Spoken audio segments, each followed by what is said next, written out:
예수 그리스도의 사도 베드로는 본도, 갈라디아, 갑바도기아, 아시아와 비두니아에 흩어진 나그네 곧 하나님 아버지의 미리 아심을 따라 성령이 거룩하게 하심으로 순종함과 예수 그리스도의 피뿌림을 얻기 위하여 택하심을 받은 자들에게 편지하노니 은혜와 평강이 너희에게 더욱 많을지어다. 우리 주 예수 그리스도의 아버지 하나님을 찬송하리로다. 그의 많으신 긍휼대로 예수 그리스도를 죽은 자 가운데서 부활하게 하심으로 말미암아 우리를 거듭나게 하사 산 소망이 있게 하시며 썩지 않고 더럽지 않고 쇠하지 아니하는 유업을 있게 하시나니 곧 너희를 위하여 하늘에 간직하신 것이라. 너희는 말세에 나타내기로 예비하신 구원을 얻기 위하여 믿음으로 말미암아 하나님의 능력으로 보호하심을 받았느니라. 그러므로 너희가 이제 여러 가지 시험으로 말미암아 잠깐 근심하게 되지 않을 수 없으나 오히려 크게 기뻐하는도다. 너희 믿음의 확실함은 불로 연단하여도 없어질 금보다 더 귀하여 예수 그리스도께서 나타나실 때에 칭찬과 영광과 존귀를 얻게 할 것이니라. 예수를 너희가 보지 못하였으나 사랑하는도다. 이제도 보지 못하나 믿고 말할 수 없는 영광스러운 즐거움으로 기뻐하니 믿음의 결국 곧 영원의 구원을 받음이라. 이 구원에 대하여는 너희에게 임할 은혜를 예언하던 선지자들이 연구하고 부지런히 살펴서 자기 속에 계신 그리스도의 영이 그 받으실 고난과 후에 받으실 영광을 미리 증언하여 누구를 또는 어떠한 때를 지시하는지 상고하니라. 이 섬긴 바가 자기를 위한 것이 아니요 너희를 위한 것이니 계시로 알게 되었으니 이것은 하늘로부터 보내신 성령을 힘입어 복음을 전하는 자들로 이제 너희에게 알린 것이요 천사들도 살펴보기를 원하는 것이니라. 아멘. 기도합니다. 할렐루야. 우리 주님, 주님의 사랑과 은혜를 찬양하며 감사드립니다.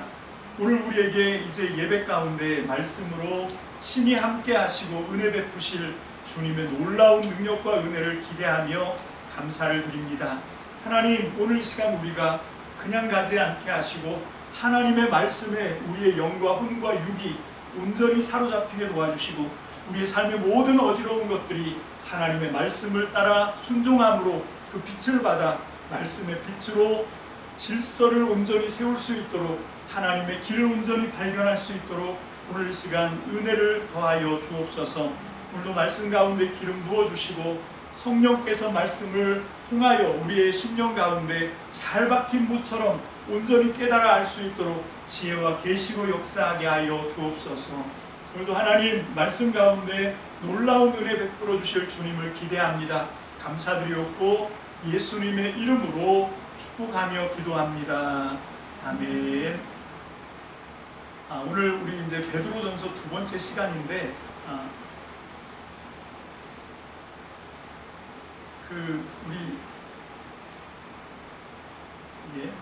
지난 시간에 제가 여러분들에게 보여드렸던 지도를 제가 다시 단톡방에 올려드렸거든요. 그 지도를 여러분들이 좀 머릿속에다 이렇게 그려놓고 있어야 되는 게 지금 이 베드로전서는 수신자, 이 편지를 받는 발신자는 베드로고 이 편지를 받는 사람들이 어떤 사람인가 이걸 우리가 좀 잘 깨달아야 됩니다. 그리고 왜 베드로는 이 편지를 썼고 그리고 왜 베드로는 이 편지를 다른 데가 아니라 이곳에 있는 사람들에게 이 편지를 썼을까 하는 거예요. 그래서 여러분들이 좀 복습을 해보면 지난 시간에 이 양쪽으로 이렇게 보면 이 터키, 튀르키예라고 하는 이 터키에서 이 동쪽으로 이렇게 지중해 동편 쪽으로 가면 뭐가 있냐면 시리아가 있고 그 밑으로 내려가면 예루살렘 유다 땅이 있습니다. 그러니까 거기는 누가 있냐면 유대인들이 있어요. 유대 종교가 있고 그래서 이 유대 종교 때문에 지금 기독교가 초창기에 좀 많이 어려움을 당하고 있습니다. 물론 덕을 보는 것도 있지만 또 이제 이 튀르키예를 중심으로 해서 서쪽으로 이렇게 가면 에게해가 나오고 그 다음에 그리스 반도 그리스가 나오고 그리스를 조금 넘어가면 이탈리아 로마가 나옵니다. 지금 이 시대는 지금 베드로가 이 편지를 쓸 때는 주 62년 쯤이라고 학자들이 얘기를 하고 있는데 저도 그렇게 생각하거든요. 그때쯤이면 뭐냐면 로마가 주전 60년부터 폼페이우스에 의해서 이 지중해를 다 장악을 했고 여기는 이제 로마가 이 다스리는 로마의 속주로 다 포함되어 있는 그런 상황입니다. 그래서 이 로마에게 이 기독교가 좀 덕을 본 것도 있지요. 뭐에 덕을 보냐면 치안이 안 그랬으면 여기저기서 이제 강도떼들이 일어나서 이 복음을 전하기가 힘들었을 건데 어쨌건 로마라고 하는 강력한 힘으로 질서를 세우고 치안 같은 것들이 이제 어느 정도 확보가 돼 있으니까 그러니까 바울이 이렇게 지중해 연안을 막 돌아다니면서 1차, 2차, 3차로 복음을 전할 수 있었던 게 가능하고 뭐 베드로도 마찬가지고요. 그래서 여기 있는 사람들하고도 함께 교통하면서 이 사람들이 어떤 믿음을 갖고 있는지를 베드로도 어느 정도 이제 인식을 한 거지요. 이게 로마에게 입은 어떤 은혜라고 하면 또 한편으로는 이 로마가 이제 이 기독교에 대해서 약간 의심의 눈초리로 이제 바라보기 시작했다는 거죠. 아직은 아닙니다만 한 이 일로부터 한 3년 이 편지 베드로가 이 편지를 보내고 난 뒤에 한 3년쯤 지나서 한 3, 4년쯤 지나서 어떤 일이 벌어지냐면 이 역사에 남을 만한 로마의 커다란 화재가 일어납니다. 그게 이제 로마 대화재라고 하는데 그래서 어마어마하게 많은 집들이 다 타고 사람들이 불에 타 죽고 이런 일이 벌어지죠. 어느 정도였냐면 로마 황제도 자리 보존하기가 어려울 정도였습니다. 그 화재에 대한 책임을 누군가는 져야 되는 그래서 이 로마 황제가 굉장히 위태로운 그런 상황에 놓이게 되죠. 그것도 네로라고 하는 폭군인데 권력을 자기 마음대로 휘두르던 황제인데 이 화재가 어마어마해서 그래서 여기서 이제 어떤 짓을 하냐면 물론 이 한편에서는 이 불을 이 로마 황제 네로가 질렀다 이렇게 얘기하는데 저는 그렇게 생각하지 않고요. 그 역사적인 고증을 봐도 그때 그 자리에 네로가 있지 않았거든요. 그때가 계절적으로 이 더위를 피해야 되는 그런 상황이었기 때문에 네로는 이제 여름 별궁에 가 있었다 이런 증거들이 많이 나옵니다. 근데 나중에 이 기독교 쪽에서 이제 그런 유언비어가 퍼진 거죠. 네로가 불을 지르고 시상이 안 떠올라서 그래서 이제 밤중에 신하를 시켜서 로마에 불을 지르고 그 불을 보면서 시를 썼다. 이게 미치광이가 아닌 다음에 그럴 수가 없는데 어쨌건 그렇게 하면서 이제 네로에 대해서 이 유언비어를 이렇게 유포를 하는 거예요. 왜 그런가 하면 그만큼 이 네로가 그 다음에 저질렀던 만행이 기독교에게 아주 치명적인 치명타였습니다. 그건 뭐였냐면 이 불을 지른 게 기독교인들이다 해가지고 기독교인들을 거의 말살하다시피 그건 이제 로마 제국 내 특히 로마 시 안에 있었던 기독교를 아주 맹렬하게 탄압을 하죠. 68년 네로가 이제 자살로 생을 마감하기 직전까지 그렇게 이제 기독교가 어마어마하게 탄압을 받았고 그때 그 화재를 통해서 결국 2년 뒤인 67년에 베드로와 사도 바울이 차례로 순교를 당한 그런 굉장히 비극적인 일이 발생합니다. 그게 이제 67년에 일어난 일이에요. 그러니까 이 편지를 쓰고 보낸 뒤에 5년 뒤에 이런 일이 있습니다. 그럼 베드로가 지금 이 베드로 전서를 써서 여기 있는 이 사람들에게 보내야 되는데 이 얘기를 마무리하면 이 사람들은 뭐냐면 오른쪽 동편에 있는 이 이스라엘 본토를 중심으로 세력이 강했던 유대인들에게 이게 뭡니까? 이렇게 치이는 유대인들에게 회방을 받는 거기에서 좀 약간 멀리 떨어져 있고요. 그 다음에 로마도 이 서쪽에 있는데 거기에서도 거리가 약간 멀리 있고 약간 여기가 어떻게 보면 비무장지대 같은 그런 느낌이 있는 거죠. 그래서 아마 베드로는 여기에다가 이 희망을 좀 걸어야 되겠다 그런 마음이 있었던 거 아닌가 하고 저는 생각을 해봅니다. 저는 이 베드로전서를 설교하기 전에 먼저 여러 주석책도 보고 그렇게 하는데 아무도 이제 그렇게 얘기하는 사람이 없는데 베드로는 이 베드로 전서를 왜 쓰려고 했을까? 물론 이 사람이 쓴 게 아니고 이제 실루아노라고 하는 사람이 이게 대필자예요. 왜 그런가 하면 이 사람들은 세필이라고 하는 기술이 있어야 돼요. 이 양피지가 어마어마하게 비싸기 때문에 글씨를 아주 작게 쓰면서도 알아볼 수 있게 쓰는 그런 기술자. 그래서 5장에 보니까 실루아노를 시켜서 이 편지를 대필하게 했고, 그 옆에서 아마 마가가 이제 헬라어에 대해서 잘 모르니까 이 베드로를 아마 지도를 해주었을 거고, 이런 그림이 그려지는데, 어쨌건 그렇게 해서 이제 베드로 전서를 쓰거든요. 왜 이걸 쓰려고 했을까? 아직 화재가 일어나기도 3년 전이고요. 그리고 이제 베드로나 사도 바울이 죽고 떠나기 전에도 아직 이 5년이라고 하는 그 이전의 시간인데 왜 베드로는 위기감을 느꼈을까요? 여러분, 이 부분에 있어서 어떤 일이 있냐면, 첫 번째로 바울이 이 예루살렘 이 가이사랴에서 2년 동안 감금되어 있다가 죽을 뻔했는데 다행히 이제 살아나고 천부장 백부장의 도움으로, 그게 이제 사도행전 20장부터 이 바울이 예루살렘에 부조하러 가고 사람들이 막 말리고 그랬더니 나의 달려갈 길과 내가 전할 복음을 위해서는 나의 생명을 조금도 귀한 것으로 여기지 않겠다. 나는 기꺼이 목숨을 바칠 수 있다. 이러고 이제 예루살렘의 비장한 순교에 각오를 하고 들어간 거거든요. 근데 아니나 다를까 바울이 거기서 린치를 당하고 폭행을 당하고 죽을 뻔합니다. 그랬던 걸 이제 천부장과 백부장이 베드로를 살려주고, 그래서 이제 가이사랴 총독 관저에 있는 가이사랴에 감금하고 있었는데 그 사이에 이제 총독이 바뀌어요. 그래서 바뀐 총독이 유대인들하고 이제 이 문제를 놓고 얘기를 하죠. 협상을 했더니 이 사람들이 예루살렘에서 사도 바울을 재판하고 싶다. 그 사람과 실시비비를 함께 다투고 싶다, 총독 앞에서. 그래서 이 총독이 이제 바울을 이 예루살렘에 끌고 와서 이 사내들인 공회에서 이 유대인들과 재판을 하려고 하죠.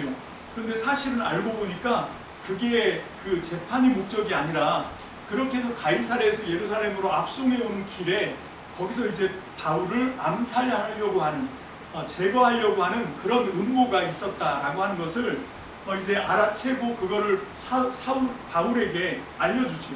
그래서 바울이 로마인의 특권으로 나는 그러면 총독 따위에게 재판을 받지 않고 황제에게 재판을 받기를 원한다. 이게 로마 시민권을 갖고 있는 사람이 갖고 있는 굉장한 특권입니다. 그러니까 아무 데서나 아무 권위에게 이 재판을 받지 않고 황제 앞으로 가서 황제에게 이 문제의 판단을 받고 싶다. 이렇게 하면 로마 시민에 한해서 로마 시민은 그 특권을 누릴 수가 있는 그런 굉장히 특권이 있는 거죠. 그래서 이제 바울이 압송돼서 이 로마로 끌려옵니다. 자, 그런 일이 일단 있었고, 그건 이제 우리가 사도행전을 보면 알 수가 있죠. 근데 이거는 여러분들이 잘 모를 거라고 생각합니다. 그런 이제 북새통 속에 무슨 일이 있었냐면 주 61년에, 그러니까 바울이 이 로마로 압송돼 와서 이제 로마 가택연금을 당하고 있는 그 시점에, 제가 생각할 때는 아마 이 문제 때문에 이 문제가 불거져서 결국은 이 예루살렘 내에 있던 유대인과 기독교인 간의 굉장한 갈등이 치열해집니다. 이 바울 문제로. 그렇게 하다가 결국은 무슨 일이 일어났느냐, 주 61년에 이 야고보가 암살을 당합니다. 야고보가 이제 맞아서 죽게 되는데, 이 야고보가 누구냐면 세베대의 아들 요한과 야고보 할 때 그 야고보는 아닙니다. 그 야고보는 우리가 아는 것처럼 44년에 이미 그 베드로가 옥에 갇혔다 천사에게 구출되는 사도행전 11장에 나오죠. 거기에 나오는 그 베드로는 그렇게 구출을 당했는데, 그때 요한의 형 야고보가 거기서 칼에 맞아 죽어요. 그게 이 아그리파 헤롯에 의해서 이제 죽임을 당한 건데, 박해를 받는 그런 장면에서 가장 먼저 예수님의 12제자 중에 가장 먼저 순교자가 된 게 이제 그 갈릴리 출신 가버나움의 세베대의 아들 야고보가, 요한의 형이 그때 이제 죽임을 당하거든요. 그리고 이제 베드로도 죽을 뻔했다가 천사가 구출을 해주었지만 더 이상 이 헤롯 왕이 있는 상황에서는 예루살렘이 안전하지가 않아요. 그래서 이제 자기의 이 무사히 탈출했다는 소식을 형제들에게 알려주고, 그 다음에 베드로는 어떻게 하냐면 유랑하는 몸이 됩니다. 이제 도망자가 되죠. 그래서 여기저기 몸을 피하면서 이제 돌아다니면서 도망을 치게 되는데, 그러면 그 전까지 베드로가 이 예루살렘에서 기독교의 모든 예수님의 제자들의 수장으로서 역할을 했거든요. 그 역할을 누구에게 물려줬냐면 동명이인인데 야고보에게 물려줍니다. 근데 이때 이 야고보는 우리 신약 성경 안에 있는 야고보서를 쓴 사람이고, 그리고 이 야고보는 예수님의 동생이에요. 예수님의 동생 야고보가, 이 사람이 어떤 사람이었냐면 유대인들 사이에서도 별명이 낙타무릎이라고 하는 별명을 갖고 있었어요. 그러니까 유대 종교에서도 이 야고보라고 하는 사람이 굉장히 신망이 두터운 사람이었어요. 그러니까 지금 이 사람의 역할은 뭐였냐면 유대교와 예수님의 제자들, 그 기독교 사이의 갈등을 중재해주는 역할을 한 거예요. 유대인들에게도 나름으로 인기가 있고 존경을 받고 있었던 사람이었기 때문에, 그래서 이 둘 사이에 그런 알력과 갈등과 뭐 이런 서로 대립하는 부분들, 이런 것들이 있으면 야고보가 그 역할을 했다는 거죠. 우리가 가만 생각해 보면 베드로도 초창기부터, 예수님을 따를 때부터 항상 베드로에게 위협이 됐던 건 누구였냐면 유대인들이었습니다. 그 유대 종교의 대표가 누구냐면 산헤드린 공회고, 그 산헤드린 공회의 이 수장은 거의 보면 대제사장들이죠. 그 대제사장들 휘하에 그 이 산헤드린 공회라고 하는 70명 정도가 모여서 자치로, 그 당시에는 이제 로마가 이 나라가 없어요. 나라가 망해서 587년에 바벨론에게 망해서 바벨론의 다스림을 받다가 그 다음에 메대로 넘어갔다 페르시아로 넘어가고, 다시 페르시아가 알렉산더 대왕에게 주전 330년에 이제 멸망당하고 나니까 페르시아가 330년에 이제 망하거든요. 그렇게 하고 나니까 그때부터 이제 헬라 제국의 통치를 받습니다. 그렇게 통치를 받다가 잠깐 한 80여 년쯤 이제 독립을 하죠. 그게 이제 마카비 독립인데, 그게 주전 142년이에요. 그 주전 142년쯤에 이제 마카비 혁명으로 유대가 독립을 하지만, 독립을 하고 이제 다시 주전 60년에 폼페이우스에게 이스라엘이 먹혀서 그때부터는 로마의 소속이 됩니다. 근데 이 80여 년간의 마카비 하스모니안 왕조의 독립 상황에서도 차라리 독립한 게 더 최악이었다, 이런 얘기가 나올 정도였어요. 왜 그런가 하면 그때 하스몬 왕가 사람들이, 마카비의 후예죠. 하스몬 왕가 사람들이 무슨 짓을 했냐면 정치 지도자와 종교 지도자를 자기가 다 거머쥐는 그런 일을 벌였어요. 그런 일을 벌였고, 그거를 부추긴 사람들이 사두개인들입니다. 그 사두개인들을 중심으로 해서 그걸 하니까 대제사장직까지 하스몬 왕조가, 그게 이 아론 계열이 해야 되거든요. 그 다음에 솔로몬 왕 때부터는 사독 계열이 그걸 해야 되는데 그거를 다 무너뜨린 거예요. 이 사람들은 물론 그쪽 사람들이지만 그런 어떤 혈통이나 이런 것들을 다 무시하고 자기들이 이 할 수 없는 그런 그 겸임을 하게 된 거죠. 그래서 이 사람들이 왕권과 그 다음에 종교 지도자까지도 다, 이거 대제사장까지도 다 자기들이 다 거머쥐다 보니까 그거에 대한 반감을 느낀 사람들이 산속으로 들어가서 이 사람들이 이제 그 우리가 알고 있는 그 신의 그 산 문서, 그거가 이제 발견되는데 거기서 숨어서 살면서 이걸 했던 그런 무리가 되고, 거기서 이제 바리새파 사람들이 굉장히 많은 탄압을 받는데, 바리새파, 사두개파 뭐 이런 파들이 이제 막 생겨나게 되는, 그게 요 80여 년 동안 독립했던 그 시기였습니다. 그때 오히려 더 막 이 어떻게 보면 유대 종교에서 굉장히 많은 혼란들이 일어나고 있었던 상황이었고, 그렇게 하다 이제는 로마에게 속국이 되었어요. 그렇게 되다 보니까 이 사람들이 이 종교 지도자들임에도 동시에 이런 것들을 이제 사회 질서라든지 통치라든지 이런 것들을 하는데, 그걸 하는 게 뭐냐면 그 70인 공동체라고 하는 산헤드린 공의회라고 하는, 거기서 이제 이걸 하거든요. 그래서 이 베드로도 처음에는 이 산헤드린 공의회 사람들이 무서워서 예수님을 모른다고 부인을 하잖아요. 물론 바로 직전에는 대제사장 종 말고의 귀를 자르기도 했지만 갈팡질팡하거든요. 그렇게 했다가 이제 예수님을 모른다고 3번 부인하고, 그 다음에 예수님이 부활하셨다는 소식을 듣고도 무서워서 벌벌 떨고 문을 걸어 잠그고 이런 짓을 하거든요. 왜 그렇게 하냐면 이 사람들이 두려워했던 대상이 누구냐면 유대교인들이에요. 유대 종교로부터 탄압을 받고 박해를 받는 그런, 항상 이 초창기 기독교는 이 유대 종교의 그늘에 지금 눌려있는 상황이죠. 그렇게 하다가 사도행전 2장에 성령을 받고 나서는 갑자기 사람이 돌변하죠. 그때부터는 이제 예수가 부활하셨다, 이 부활의 증인이 되고 복음을 전하기 시작합니다. 근데 그것 때문에 무슨 일이 벌어지냐, 우리가 복음서나 사도행전을 보면 잘 나와 있지만 그때부터 이 사도들이 끌려가서 매를 맞고 옥에 갇히고 심지어는 살해 위협까지 받습니다. 계속해서 예수를 전하면 죽여버리겠다, 이런 살해 협박을 받고 있는 상황임에도 불구하고 베드로는 초창기에 굉장히 열심히 복음을 옹호하고 예수 그리스도의 부활의 증인으로서 증인 공동체인 초대교회 예수님의 제자 공동체를 이 유대 종교와 같이 맞서면서 이걸 잘 지켜내고 있었지요.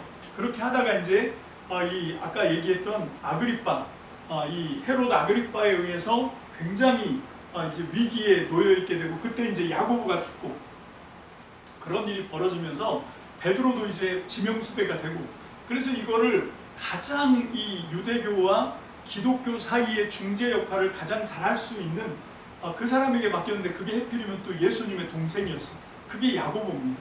그래서 그때부터 야고보가 이제 예루살렘에서 모든 초대 기독교의 수장 역할을 감당하고 있었어요. 그렇게 해서 이제 지도자가 됐었는데, 그래서 사도행전 15장에 나오는 이 예루살렘 공의회라고 하는, 바울이 고소를 했지요. 뭘 갖고 고소했냐면 이방 사람들에게 복음을 전하는데 율법의 의무를 부과하자고 이제 하는 거예요. 그래서 이 교회 내에서 예수 그리스도의 십자가의 복음이면 됐지, 예수님의 부활이면 됐지, 이 이방 사람에게까지 할례를 위시해서 율법의 의무를 부과하지 말자라고 이제 고소를 했고, 그 재판에서 바울과 바나바가 안디옥 교회가 승리를 합니다. 자, 그렇게 했을 때 그때 최종 결판을 내렸던 것도 누구냐면 야고보였어요. 근데 그 야고보가 주 61년에 죽임을 당합니다. 그 소문을 들은 거지. 여러분, 그런 일들이 있었던 거예요. 그러니까 지금 유대교에게 이제 탄압을 받고 있는데 그 사이에서 완충 역할을 했던 야고보가 결국은 예루살렘에서 몽둥이에 맞아서 죽었다라고 하는, 그게 이제 주 61년에 실제로 있었던 일이고, 그게 이제 로마에 있는 베드로에게까지 전해진 거죠. 그리고 제가 볼 때는 더 결정적인 이유는 뭐냐면, 베드로가 나이가 굉장히 많아진 거예요. 이제 더 이상 자기가 이 초대교회를 위해서 뭘 할 수 있는 그런 기력이 없는 거죠. 그래서 이제 이때 이 베드로는 아마 유언을 쓰는 심정으로 이 베드로 전서를 쓰면서 이거를 자기 뒤에 있는 사람들에게 이 위기 상황에서도 어떻게 이 복음을 잘 지켜내고 이 복음의 신앙을 보수할 수 있을까를 고민하지 않았을까? 그런 생각이 있습니다. 여러분, 그래서 아마 이 편지가 쓰여졌을 거다라고 제가 정리를 했고요. 그렇게 하면서 오늘 말씀이 외적 빈곤, 내적 부요입니다. 자, 지금 우리가 이 베드로전서가 어떤 배경에서 쓰여졌고 베드로는 어떤 마음으로 이 편지를 쓰게 됐는지, 그거에 대한 것을 우리가 함께 공부하는 시간인데, 여러분, 그럼에도 불구하고 우리가 여기에 100% 공감할 수 있는 건 뭔가 하면 우리도 이와 똑같은 삶을 살아내고 있다는 거예요. 무슨 얘기냐? 우리의 삶에도 여전히 외적인 빈곤 상황들이 닥쳐온다는 거예요. 여러분, 우리가 먼저 여기 그 말씀을 한번 보겠습니다. 베드로전서 1장 1절입니다. 베드로전서 1장 1절 다 함께 봅니다. 시작. 이 새한글 성경으로요. 시작. 베드로입니다. 예수 그리스도의 사도입니다. 선택받은 분들 곧 폰투스, 갈라티아, 카파도키아, 속주 아시아와 비티니아에 흩어져 사는 체류자인 여러분에게 이 편지를 씁니다. 여러분, 우리 지난 시간에 여기 흩어져라고 하는 말이 이 디아스포라라고 하는 말이고, 그 다음에 체류자라고 하는 말이 이제 그 잠깐 머물다가 사라지는 그런 의미라고 말씀드렸어요. 그러면 항상 우리 인생의 문제가 뭔가 하면 이게 우리의 존재, 실존이거든요. 우리는 어떤 존재인가 하면 흩어져 있는 존재예요. 여기서 흩어졌다라고 하는 말은 어떤 말이냐? 이 흩어졌다라고 하는 말, 이게 그 파라피데모이스라고 하는 그 디아스포라라고 하는 말인데, 이게 유대인 농법에서 씨를 이렇게 확 흩뿌린다 할 때 디아스포라 이런 말을 쓰거든요. 그리고 이제 역사 속에서 이 디아스포라가 이 사람들에게 쓰였던 예는 뭔가 하면 587년에 바벨론에 의해서 느부갓네살이 예루살렘을 함락시키고 난 뒤에 이 유대 나라를 이제 멸망시키거든요. 그렇게 멸망되고 난 뒤에 거기 있는 존귀한 사람들을, 왕의 후손이나 귀족들의 자제들을 이제 될성 부른 사람들을 다 사로잡아서 포로로 끌고 바벨론으로 끌고 갑니다. 이게 이제 바벨론 뉴스인데요. 이게 흩어진 일이에요. 그렇게 끌려갔다가 이제 거기서 고레스, 페르시아 왕 고레스가 칙령을 베풀죠. 그래서 이제 고레스 실린더라고 하는 키루스 실린더라고 이제 우리가 검색을 해보면 나오는데, 그게 실제로 발견됐어요. 그러니까 이 성경의 이 사실이 역사적인 사실이었다라고 하는 게 실제로 증명된 건데, 그래서 고레스 왕이 너희 나라로 돌아가도 좋다. 가서 너희의 신을 위해서 신전을 다시 재건하고 거기서 너희의 신을 섬기고 그렇게 해라 라고 하는 내용이 그 키루스 실린더에 나오거든요. 그렇게 해서 이제 이 사람들이 돌아오는데, 포로로 끌려갔던 사람이 그대로 다 돌아왔냐? 그렇지가 않습니다.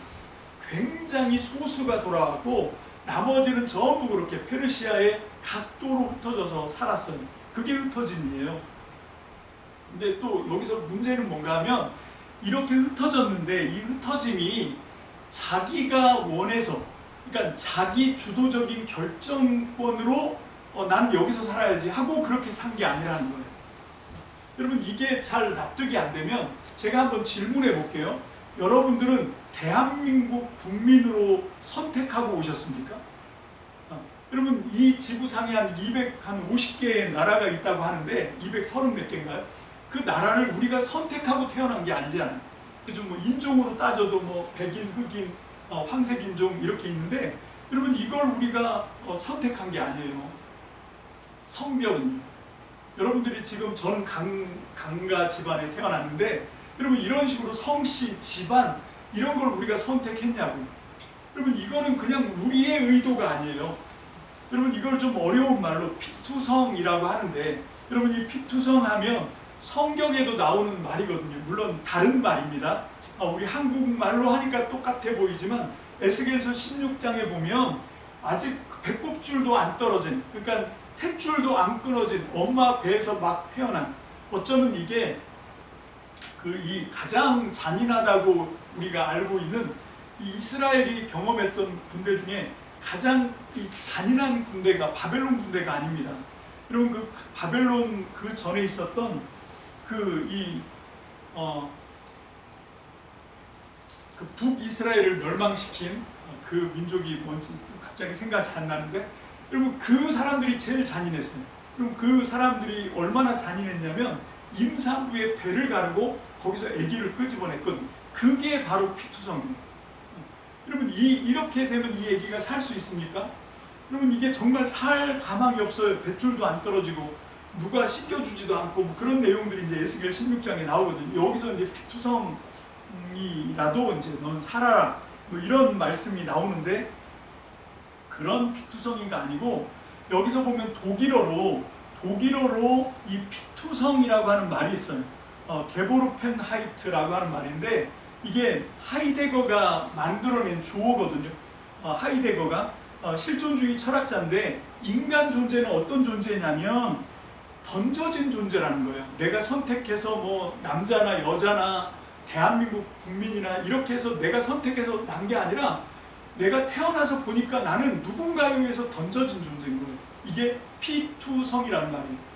여러분 누군가에 의해서 내가 던져진 존재로 우리는 살아간, 이게 처음부터 첫 발작부터 우리는 내가 자발적으로 뭘 선택하는 그런 존재가 아니다라고 하는 걸 지금 얘기하고 있는 거거든요. 근데 이게 지금 이 땅을 살아가고 있는 81억 모든 사람들이 이런 존재예요. 여러분, 그러니까 우리는 생각해보면 허무할 수밖에 없어요. 정말 나라고 하는 존재가 이 온 우주, 광활한 우주에 보면 먼지만도 못한 존재인데, 거기다가 우리의 생명이라고 하는 게 정말 잠깐 있다 사라지는 이슬 같은 그런 거잖아요. 여러분, 이게 우리라고 하는 존재죠. 여러분, 이런 우리라고 하는 존재, 이게 아마 베드로가 이제 얼마 남지 않은 자기의 운명을 생각하면서 이 베드로전서를 쓸 때 이 뭐 뒤에 나오지만 푸른 마르고 꽃은 시들고 이런 지금 상황에 놓여 있는데 거기다가 야고보까지 죽임을 당한 거예요. 이제 이 교회가 앞으로 어떻게 될 건지, 이 예수님의 제자들이 앞으로 어떻게 살아내야 할 건지, 이 문제에 대해서 고민을 했을 거라고 생각을 합니다. 기도를 했을 거라고 생각해요. 그리고 하나님께 응답을 받고 그리고 써 내려간 게 이 베드로전서입니다. 여러분, 하나님께서는 그럼 어떤 응답을 주셨나? 지금 이렇게 피투성이고 정말 먼지 같지도 않은 그런 존재고, 베드로도 그렇고 이제 믿었던 예수님의 동생 야고보도 저렇게 허망하게 죽임을 당하고, 그리고 또 기대했던 바울도 지금 포로가 아니죠, 죄수의 몸으로 끌려와서 지금 감금되어 있는 상황이고, 여러분, 사방을 둘러봐도 방법이 없는 거예요. 그래서 베드로는 자기도 이제 얼마 남지 않고, 물론 이 편지를 쓰고 5년 뒤에 순교를 당하고 죽지만, 그렇지 않더라도 자연사 했더라도 운명이 얼마 남지, 별로 더 오래 살지 못한, 그리고 살았다 하더라도 이 사역을 감당하기에는 기력이 많이 쇠했을 그런 상황이었기 때문에 베드로는 이 문제를 어떻게 하든 해결할 수밖에 없는 그런 상황이었을 거라고 생각합니다. 그게 지금 베드로가 느꼈을 외적 빈곤이라고 하는 거예요. 여러분, 우리의 상황도 그렇습니다. 우리가 살아가다 보면 외적 빈곤의 상황들이 있어요. 여러분, 제가 얘기하는 외적 빈곤이라고 하는 건 그냥 조금 어렵다 정도가 아닙니다. 어마어마하게 어려운 상황이에요. 이번에 갑자기 물폭탄으로 그렇게 제가 어제 그 시간에 이 비를 뚫고 그 진짜 비 어마어마하게 쏟아붓더라고요. 딱 그 시간에 이제 거기를 지나가는데 진짜 그 고속도로 지대가 높은데도 물이 막 계속 쏟아지니까 이렇게 물이 고여 있으니까 차가 이제 저항을 받잖아요. 저항을 받으니까 막 차가 막 흔들리고 소리도 요란하고 비가 어마어마하게 오고 앞이 안 보이고 그런 상황이 이렇게 놓여 있었는데, 아마 이런 게 외적 빈곤이 아닐까. 우리가 하다가 이제 여기까지인가 보다, 이제 더는 어떻게 해볼 방법이 없겠네 하고 두 손 두 발 다 들고 싶을 때 이게 외적 빈곤이거든요. 바울은 지금 그런 상황에 놓여 있었던 거예요. 그게 흩어진 나그네, 흩어진 체류자, 이 얘기를 하는 거예요. 정말 여기에 무슨 기대가 있겠나 하는 거죠. 거기에는 아무런 기대가 없는 거예요. 여러분, 지금 이 편지를 받는 수신자들인 여기 뭐 갈라디아, 본도, 갑바도기아, 뭐 비티니아, 그리고 속주 아시아, 거기 있는 사람들이라고 해봐야 뭐 유명한 사람들이 없어요. 지금 나름으로 기대했던 바울도 지금 감금되어 있고, 기대했던 예수님의 동생 야고보 그동안 많은 역할을 잘 감당해 주었는데 갑자기 그렇게 비명 행사를 하고, 이제 베드로는 누구를 기대고 누구를 믿어야 할지 지금 그런 상황에서 지금 이 편지를 써 내려가고 있거든요. 그게 1장 1절에서 이 바로 흩어진 나그네라고 하는 한 말에 이게 딱 암축이 되어 있습니다. 함축이 되어 있는 말인데, 그런데 더 놀라운 건 뭔가 하면 이거를 해결하는 게 우리 그 개역개정 성경에는 나와 있지 않지만 원어 성경에도 나오고, 그리고 우리가 새한글 성경에도 나오는데 선택받은 분들이라는 거예요. 누가? 여기 폰토스, 갈라티아, 갑파도기아, 속주 아시아, 비티니아에 흩어져 있는 이 나그네들이, 먼지만도 못한 사람들이 정말로 그 실존으로 보면 자기 존재에서는 아무런 소망도 아무런 기대할 건덕지도 나신 아무것도 아닌 존재인데, 근데 거기에 뭐가 더 얹혀져 있냐면 하나님의 선택이 얹혀져 있다는 거예요. 그 하나님의 선택은 어떤 건가 하면 하나님 아버지가 미리 아셨다는 거예요. 언제? 어느 시점에서 미리냐면 이 세상을 창조하시기 이전에 먼저 하나님은 다 알고 있었다는 거예요. 여러분, 이 세상 우주 만물에 얼마나 많은 존재들이 있습니까? 그죠? 뭐 거기에는 우리도 있지만 우리 인간 종류만 해도 이 지구상에 현재 살고 있는 사람들이 81억이라고 하잖아요. 하나님은 그 한 사람 한 사람을 만세전에 미리 다 아시는 거잖아요. 그걸 우리가 믿는 거예요. 믿음이라고 하는 건 뭔가 하면 하나님이 만세전에 나를 아셨다, 나를 알고 나에 대한 모든 계획을 그때 이미 다 세워놓고 계셨고, 그 계획이 지금 여기서 나타나고 있고, 이제 시간이 흐르면서 역사가 흐르면서 마침내 하나님이 그 모든 존재에게 세워주셨던, 하나님이 정하셨던 하나님의 계획들이 완성되는 날이 종말이에요. 그게 하나님의 나라고, 그게 하나님을 믿는 겁니다. 여러분, 그냥 우리가 여기 있다가 사라질 거야, 그렇게 그런 존재였는데, 우리 자체로 보면 그게 흩어진 나그네인데, 그게 먼지인데, 그게 허문데, 그게 아무것도 아닌 건데, 그런데 거기에 하나님의 미리 아심, 하나님의 선택이 딱 걸리면 어떤 일이 벌어지냐면, 그 아무것도 아닌 나에게 하나님이 만세전에 나를 미리 아시고 나를 점 찍어 두신 거예요. 나를 선택해 주신 거예요. 나는 잘 모르지만, 나는 그래서 지금 던져져 있는 존재지만, 나는 내가 뭘 해야 될지, 어디로 가야 될지 난 아무것도 모르지만, 하나님은 그걸 만세전에 나를 아시고 거기에 하나님의 어떤 계획을 나에게 딱 얹혀 놓으신 거죠. 그리고 그게 예수 그리스도와 함께 이제 시간이 흐르고 역사가 흐르면서, 지금은 이게 가시화되어 있지 않고, 지금은 뭐가 뭔지 잘 헷갈리지만, 마침내 하나님은 이 온 우주 만물에 하나님이 미리 하시고 작정하시고 계획하시고 세워두신 그 모든 계획들이 마지막 때에 완성될 줄로 믿습니다. 그게 하나님 나라예요. 그게 하나님이 완성하실 하나님의 나라고, 그게 하나님이 이 땅 가운데 완성하실 재창조의 완성이고, 그걸 위해서 당신의 아들 예수가 사람 몸을 입고 이 땅에 오셔서 그 피를 흘리신 거죠. 그게 핏부림이고, 그걸 이제 이끌고 완수해 나가시는 게 성령이 거룩하게 하시는 역사고, 바울은 여기에서 완전히 뒤집어진 거죠. 그전에는 야고보가 죽었고, 바울이 이제 사로잡혀 왔고, 자기도 이제 기력이 다 빠졌고, 이제 각 온 지역에 흩어져 있는 교회를 바라보니까 아무런 소망이 없는데, 그런데 어느 날 기도하다가 하나님이 그거를 베드로에게 깨닫게 해주신 거죠. 그걸 깨닫고 나니까, 보라, 이전 것은 지나갔으니 내가 새 존재가 되었구나, 이걸 깨달은 거예요. 그게 베드로전서 5장에 나오잖아요.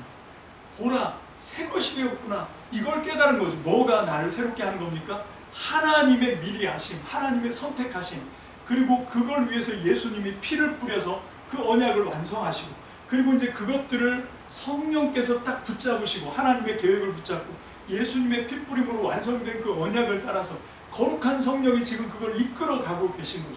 그걸 만들어 가고 계신 거예요. 그게 우리의 눈에는 보이지 않지만, 이 역사의 배후에, 이 역사의 뒷면에서 하나님이 이것들을 만들어 가고 계시다, 그거를 믿는 게 믿음이에요. 그거를 받아들이고 그거를 그대로 믿는 거, 그게 믿음이에요. 그 믿음이 이기는 겁니다. 그 믿음이 이 모든 것들을 만들어 가는 거죠. 지금 그게 바로 지금 베드로가 오늘 이 첫 장에서 말씀하고 있는 거고, 제가 그걸 그래서 제목을 어떻게 땄냐면, 외적 빈곤, 그런데 내적 부요입니다. 여러분, 이 외적인 빈곤 상태가 중요한 게 아니라 내 내면에서 그것들을 극복할 수 있는 이 부요의 문제가 내 안에서 해결되고 있는가 하는 거예요. 여러분, 우리의 믿음이 굉장히 유치하게 1차원적이면 어떤 일이 벌어지냐, 만약에 예를 들어서 우리가 먹을 것이 떨어졌다고 해봅시다. 돈이 떨어졌어, 먹을 게 없어. 여러분, 이렇게 하면 이게 외적 빈곤이죠.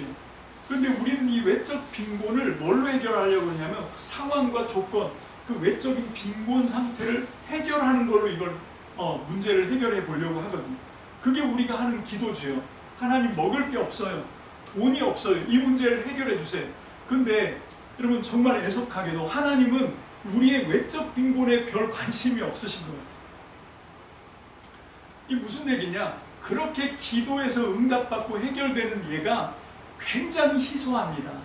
그러니까 정말 확률로 따지면 어마어마한 확률로 하나님이 그걸 응답해 주시거든요.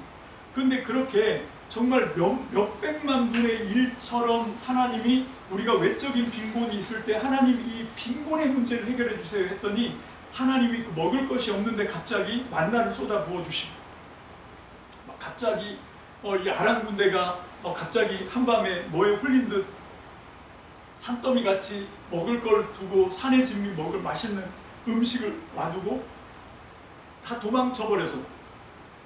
그래서 사무엘 하에 나오는 그 기적처럼 그 문둥병자 4사람이 죽으면 죽으리라 그리고 막 저벅저벅 걸어갔더니 그 아람 군대는 온데간데 없고 먹을 게 산더미처럼 있더라고요.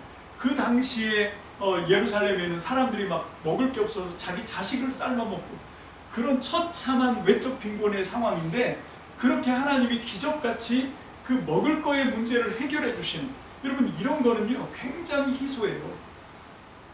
그러니까 몇백만 분의 1의 확률로 그게 이루어지는데 우리의 믿음이 거기에다 걸면 되겠냐는 거예요.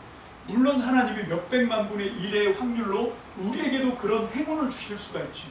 우리가 그렇게 외적인 빈곤의 문제에 처해 있을 때 그게 뭐 사람과의 관계 문제든 아니면 내 몸의 육신의 질병의 문제든 아니면 내 환경의 어떤 상황, 조건 이런 거에 걸려서 내가 막 괴로움을 당하는 문제건 그런 문제가 있을 때 우리가 하나님 앞에 기도하지요. 그게 이제 우리의 간구인데 하나님 이 문제를 좀 해결해 주세요 라고 기도하는데 우리는 그 간구, 우리의 문제를 해결해 달라고, 외적 빈곤은 외적 부여로 좀 바꿔달라고 그렇게 하는 기도는 우리의 간구지만 진짜 기도는 뭔가 하면 이 외적 빈곤을 통해서 하나님은 뭘 원하시는가 하는 거예요. 하나님은 왜 우리에게 이런 외적 빈곤의 상황에 맞닥뜨리게 하신 걸까? 왜 지금 우리가 가난에 떨어지고 왜 우리가 지금 이런 외적인 빈곤 상황에서 사방에 포위를 당하는 것 같이 그렇게 지금 절박한 이 상황으로 우리가 내몰려야 되느냐는 거죠. 여러분 그런 상황에 놓이게 하신 하나님의 의도는 뭘까요? 이걸 통해서 하나님은 뭐를 더 만들어 가시길 원하실까요? 그럼 그게 뒤에 또 우리가 나오겠지만 그 유명한 베드로전서에서 그 유명한 게 뭡니까? 불의 연단을 통해서 우리를 정금같이 만들어낸다는 거예요. 하나님이 이런 외적 빈곤을 통해서 외적 부여를 주시겠다고 얘기하는 게 아니라 외적 빈곤의 상황에서도 그 상황에서도 오히려 당당하게 다시 일어날 수 있는 내적인 부여를 만들어 주겠다는 거죠.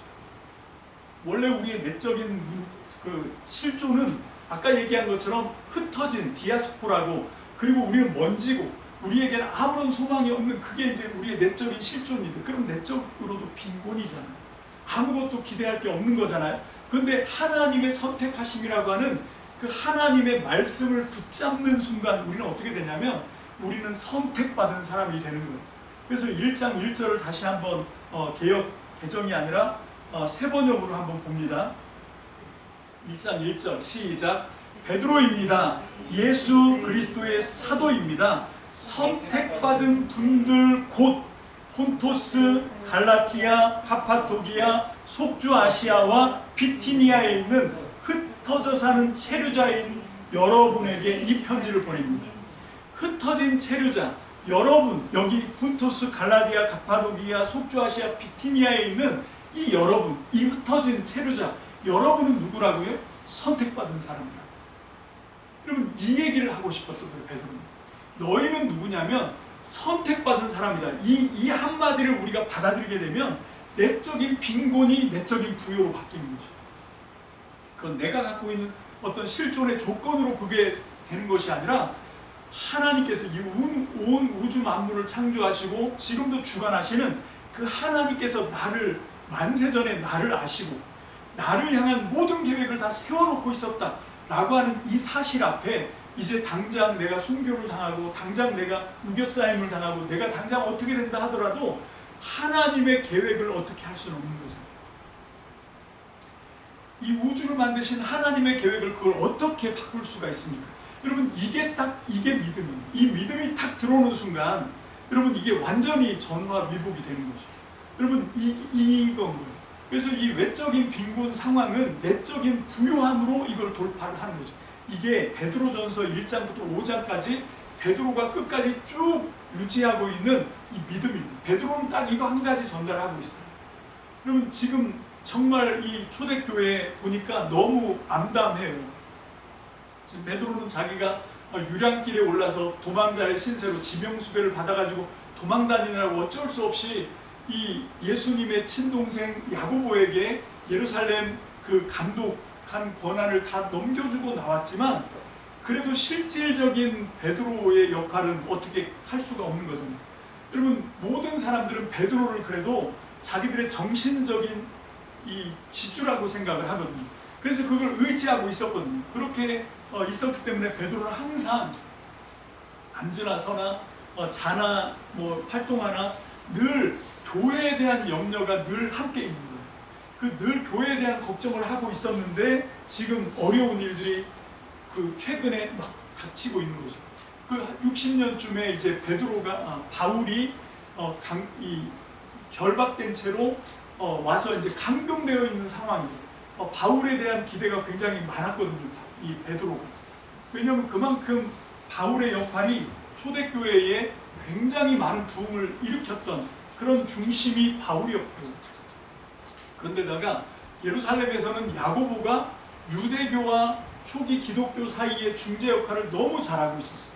그런데 그 야고보가 이제 이 일로 빌미가 돼서 결국은 주 61년에 기도하다가 몽둥이에 맞아서 죽는 그런 상황이 벌어지게 됩니다. 그렇게 되고 또 자기도 이제 로마까지 도망쳐 왔지만 지명수배에 몸이기도 하고 이제 나이가 너무 많은 거예요. 그렇게 됐기 때문에 어떻게 이 상황에서 누구를 의지해야 될지 너무 막막했는데, 그런데 거기에 대한 하나님의 해답은 뭔가 하면 그런 외적인 어떤 뭐 특별한 해결책, 돌파구 이런 것들을 주시는 게 아니라 뭘 줬다는 겁니까? 여러분, 너희는 그럼에도 불구하고 선택받은 사람이라는 거. 꽃은 이 풀은 마르고 꽃은 시들지만 하나님의 말씀은 영원히 역사하는 거예요. 여러분, 이걸 통해서 이 베드로가 다시 한번 하나님 앞에 이제 굴복을 하고 하나님이 하시는구나, 그 믿음을 받아들임으로 말미암아 이 베드로 전서라고 하는 것을 쓸 수 있게 된 거죠. 이걸 마치면서 뭐 여러 가지 얘기할 수 있지만 저는 여러분들과 함께 이 바울이 썼던 고린도후서 6장 3절로 10절 말씀을 우리가 함께 읽으면서 지금 이 베드로 전서를 쓰는 이 베드로의 심정을 우리가 좀 더 잘 이해했으면 좋겠다. 이걸 왜 하냐면 이거를 알아야 베드로 전서가 열리거든요. 베드로가 이런 마음으로 외적인 빈곤 상황인데 이거를 베드로가 어떻게 돌파를 했는지, 그거를 외적인 부요함이나 외적인 돌파구가 아니라 내적인 빈곤을 내적인 부요로 바꿈으로써 외적인 이 모든 문제가 더 이상 문제가 안 되게 하는. 그럼 그 얘기가 바울이 썼던 고린도후서 6장에 딱 나와요. 바울은 고린도후서 6장에서 자기 경험을 얘기하고 있는 거거든요. 그 자기 경험이 어떤 건가 하면 내적으로도 빈곤하고 외적으로도 빈곤해요. 여러분, 그 상황인 거예요. 우리 한번 먼저 새한글 성경으로 인간은 원천적으로 가난한 존재다 라고 하는 것을 잘 드러내고 있습니다. 시작. 우리는 무슨 일에서든지 아무에게도 거리끼는 장애물을 놓지 않으려 합니다. 이 섬김의 직무가 책잡히지 않도록 말입니다. 우리는 어떤 상황 가운데서도 우리 자신들을 하나님의 일꾼으로 떳떳이 내세웁니다. 우리는 많이 견뎌내면서 큰 어려움과 쪼들림과 옥죄임과 매맞음과 오개가침과 난리와 힘든 일과 잠 못 잠과 먹지 못한 가운데서도 그렇게 합니다. 우리는 순수함과 지식과 참음과 감사와 성령의 도움과 꾸밈없는 사랑과 말씀과 하나님의 능력으로 그렇게 합니다. 오른손과 왼손에 든 의의 무기를 휘두르면서 영광을 누리든 수치를 당하든 평판이 나쁘든 평판이 좋든 간에 그렇게 합니다. 우리는 속여 헤매게 하는 사람 같지만 참됩니다. 알려지지 않는 사람 같지만 잘 알려져 있으며 죽어가는 사람 같지만 그러나 보십시오, 우리는 이렇게 살아 있습니다. 처벌을 심하게 받는 사람 같지만 죽임을 당하지는 않습니다. 아픔을 당하는 사람 같지만 늘 기뻐합니다. 가난한 사람 같지만 많은 사람을 부유하게 하며 아무것도 없는 사람 같지만 모든 것을 다 가지고 있습니다. 아멘. 자, 이게 우리 세번역 성경으로 되어 있는 거고, 제가 거기 뒤에 이제 고린도후서 6장 3절로 10절을 개역 개정으로도 이렇게 해놨거든요. 지금 사도 바울이 자기가 복음을 전하면서 경험했던 걸 쭉 펼쳐놓고 얘기를 해요. 그런데 가만히 보면 이 사람이 당한 게 너무 심해. 얼마나 많이 갇히고 얼마나 많이 수고를 하고 자지도 못하고 먹지도 못하고 매도 수없이 맞고 욕도 먹고 정말 여기저기 휘둘리고 뭐 이런 일들을 당했는데, 그러면 이게 외적인 빈곤이기도 하지만 얼마나 그 속이 처참하게 뭐 그 노이로제도 걸리겠고 그 여러 가지 정말 굉장히 많은 안 좋은 그런 트라우마 이런 그런 어려움들에 막 갇힐 거잖아요. 근데 바울이 이걸 어떻게 돌파했냐? 우리 베드로에게 줬던 것처럼 정말 외적 내적으로 극악한 어려움인데도 불구하고 이걸 이겨낼 수 있었던 게 뭐냐면 믿음이었다는 거예요. 하나님이 우리를 미리 아시고 우리를 선택하셨고 우리는 주님의 뜻 가운데 붙들려서 쓰임받는다라고 하는 그 하나가 어떻게 지금 이걸 바꾸냐면 뭐라고 그러냐면 우리는 속이는 자 같지만 진짜 진실한 사람이고 무명한 자 같지만 진짜 유명한 사람이고 온 세상 사람들이 이제 바울은 죽었다, 죽임을 당한 자 같지만 죽은 자 같지만 그러나 우리는 지금 살아있고 징계를 받고 징계를 받는 자 같지만 죽지는 않고 근심하는 자 같지만 항상 기뻐하고 가난한 자 같지만 많은 사람을 부유하게 하고 아무것도 없는 사람 같지만 모든 것을 다 가진 사람, 그게 뭐냐? 내적인 부유라는 거죠. 여러분, 이 내적인 부유의 비밀은 그게 내 안에 있는 게 아니에요. 우리의 실존 안에 그 열쇠가 있는 게 아니라 우리는 어디에 있냐면 예수 그리스도를 통해서 하나님에게서부터 그게 우리에게 흘러들어오는 거죠. 그게 바로 하나님의 선택입니다. 여러분, 그 하나님의 선택은 모든 만물들에게 다 미쳐 있어요.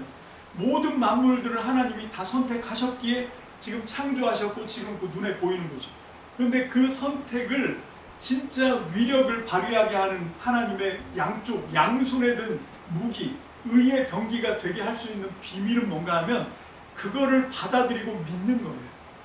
여러분, 그걸 믿는 게 하나님이 나를 아셨고 나를 선택하셨고 지금 이 시대 가운데 외적인 상황은 여러 가지로 막혀 있고 그래서 우리가 막 속이는 자 같고 여기저기서 눌리고 치이고 유명하지 않고 막 이런 여러 가지가 있지만 그럼에도 불구하고 하나님이 우리 가운데 하나님의 뜻을 가지고 우리를 끌고 가신다 라고 하는 하나님의 계획에 대한 하나님의 선택에 대한 우리의 믿음이 여기에 반응이 된다고 하면 이것이 바로 이 역사를 만들어내는 거죠. 바울이 딱 이거 하나로 바울이 이 사역을 감당했고요. 베드로도 지금 이 교회 위기, 외적인 빈곤한 상황 가운데서 베드로가 응답을 받은 게 그래서 베드로 전서라고 하는 걸 통해서 하나님의 응답이 어떤 건가 이제 펼쳐져 나가는 건데 그 핵심이 뭐냐면 바로 이런 외적 빈곤을 하나님이 어떻게 내적 부요함으로 이걸 돌파해 나가시는지 이거에 대한 이 바울이 이 하나님에게 응답을 받은 거죠. 그게 오늘 이 설교를 통해서는 이 1장 1절 말씀과 2절 말씀을 통해서는 딱 한 단어, 그게 뭡니까? 하나님이 우리를 선택하셨다. 어떻게? 하나님이 창세전에 우리를 미리 아셨다. 그리고 또 어떻게? 성령께서 그 하나님의 미리 아심을 붙잡고 지금까지 거룩하게 역사에 오셨고 앞으로도 역사에 갈 거다. 언제까지? 내가 비록 죽더라도, 내가 비록 육신의 죽임을 당하고 이 땅에 없더라도 하나님의 성령이 그 하나님의 미리 아심을 붙잡고 계속해서 역사를 이어가실 것이다. 여러분, 그리고 그 모든 것들을 가능하게 하는 것이 예수님이 십자가에서 피를 뿌려서 하나님의 미리 아시고 성령님이 거룩하게 만들어 가시는 이 하나님 나라의 역사를 하나님이 나의 역사가 되도록 언약을 체결하신 거죠. 이걸 통해서 여러분 하나님의 나라가 이미 나에게 와 있는 겁니다. 우리가 그걸 믿는 거고, 여러분 우리가 믿음으로 이걸 할 수 있게 하신 이게 하나님과 성령님과 성자 예수님의 이 일 속에서 우리의 믿음이 가능한 거죠. 여러분 우리는 참된 것을 믿습니다. 그 믿음이 역사하는 한 하나님은 우리를 붙잡으신 하나님의 선택의 역사는 절대로 우리에게서 떠나가거나 포기하거나 변개되는 일이 없습니다. 여러분 이게 우리의 믿음입니다. 여러분 이 베드로전서가 바로 이 두 갈씩으로 이제 1장 1절과 2절에서 이걸 딱 던져놓고 3절부터는 어떻게 그걸 이제 세세하게 풀어가는지 다른 게 아니라 바로 이 베드로전서의 가장 큰 화두가 될 수 있는 이 말씀을 통해서 이제 우리는 이 베드로전서가 얼마나 지금 우리에게 필요한 말씀인지 우리에게 뭐가 필요하냐면 우리는 바로 이 내적인 빈곤함 때문에 문제가 생기는 거예요. 외적인 상황이 별로 어렵지 않은데도 왜 우리가 우울합니까? 이 내적인 빈곤의 문제거든요. 하나님의 미리 하심, 그리고 성령님의 거룩한 역사, 예수님의 피 뿌리심을 통해서 나는 선택받은 사람이다 라고 하는 그 확신이 없으니까 우리가 막 흔들리는 거예요.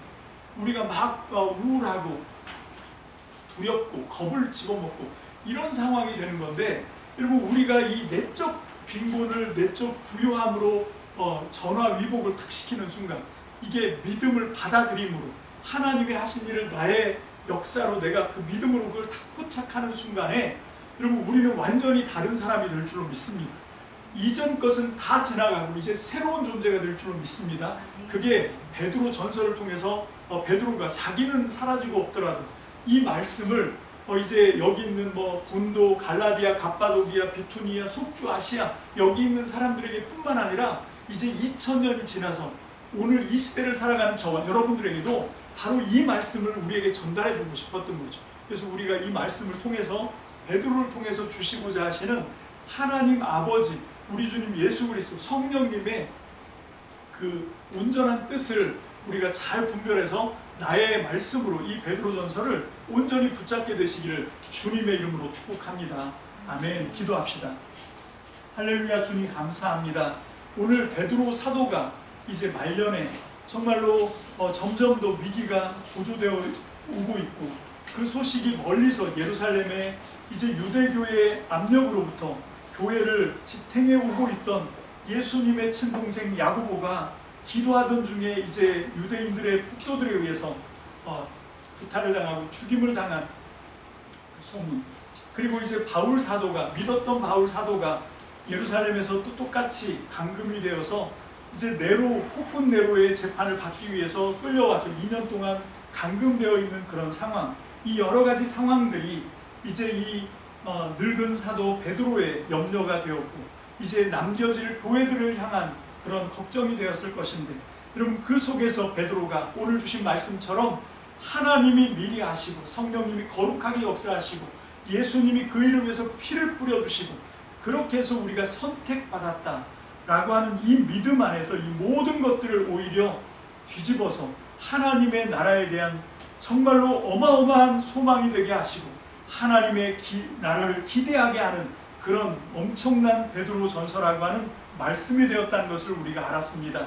하나님, 이 하나님의 놀라운 그 비밀 열쇠를 가지고 이제 우리가 이 베드로 전서를 잘 풀어서 잘 열어서 베드로 전서를 통해서 우리에게 전달하고자 하시는 하나님의 뜻을 이제 우리가 앞으로 온전히 받아가길 원합니다. 하나님, 우리가 지력이 부족하고 능력이 부족하오니 하나님께서 역사해 주셔서 이 베드로 전서를 통해서 이 어려운 시대에 우리가 어떻게 이 말씀을 통해서 다시 한번 벌떡 일어날 수 있는지, 하나님 이 말씀을 통해서 실제로 우리의 삶에서 이것이 실현될 수 있도록 주님 역사해 주시옵소서. 감사를 드립니다. 축복합니다. 예수님 이름으로 감사하며 기도합니다. 아멘.